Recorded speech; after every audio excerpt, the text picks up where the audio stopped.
chic, mais c'est bon. Chris Deslandes a fait votre portrait, Raquel Garrido. Ça, c'est une consécration aussi. Oui. C'est énorme, tu vas voir. Je tremble. Bonjour Raquel Garrido. Hola, compañero. Voilà, ¿qué tal? Bien.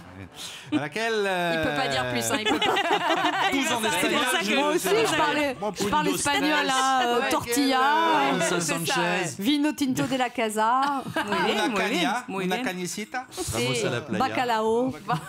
Ça, c'est du portugais. Raquel Garrido, les gars, vous êtes né au Chili au début des années 70. Macarena, Maria. Bon, Macarena. c'est bon? Tout le monde est calme? La señorita de l'abanico va pour le puente del frescorillo.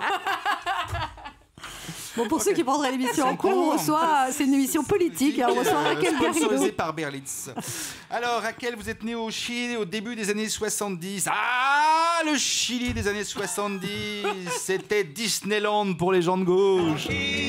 Allende, c'était le nouveau Castro, en plus présentable, en moins barbudo. L'Amérique du Sud était un Eldorado pour les idées d'extrême gauche. Le Che venait de mourir, le Sentier lumineux au Pérou, les FARC en Colombie menaient la guérilla, les intellectuels français vantaient les mérites des mouvements maoïstes. L'Amérique du Sud des années 70, c'était l'Afrique des années 60, un continent où tout semblait possible. C'était la fête à neuneux de la Révolution.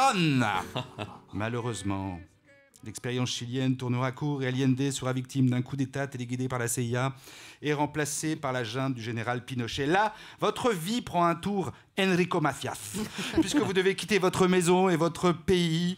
Vos parents choisissent tout d'abord le Canada pour s'installer. Pourquoi le Canada? Pour des Chiliens, mais ça a dû leur faire un choc. Déjà au niveau du climat. Moi, je suis chilien, mais j'émigre pas au Canada, mais à Monaco ou en Sicile, je sais pas au Canada. Et puis au niveau de la langue et de la nourriture, va mettre du tabasco dans un ragoût de caribou, toi. Vos parents émigrent ensuite en France, où il y a une très grande communauté chilienne. Et vous vous impliquez ensuite dans le syndicalisme étudiant et devenez à 22 ans vice-présidente de SOS Racisme.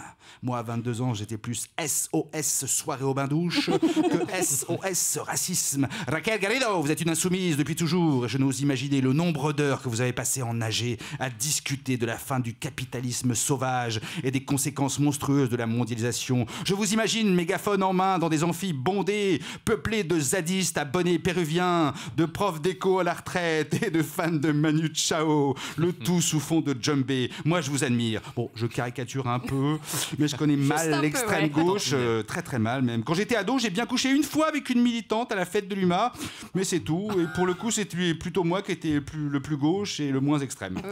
En 2012, vous êtes dans l'équipe de campagne de Jean-Luc Mélenchon, ainsi qu'en 2017, où vous échouez au pied du podium. Pour les élections législatives, votre adversaire, ce sont les candidats de la République En Marche, et vous comptez jouer le 3e tour de la présidentielle en vous présentant comme la seule alternative à ce gouvernement félon social-libéral.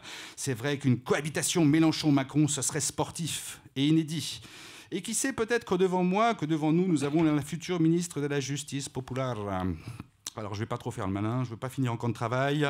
J'ai déjà un contrôle fiscal. Pour tout cela et pour tout le reste, merci de votre présence parmi nous ce midi, mademoiselle. Mais c'est bon.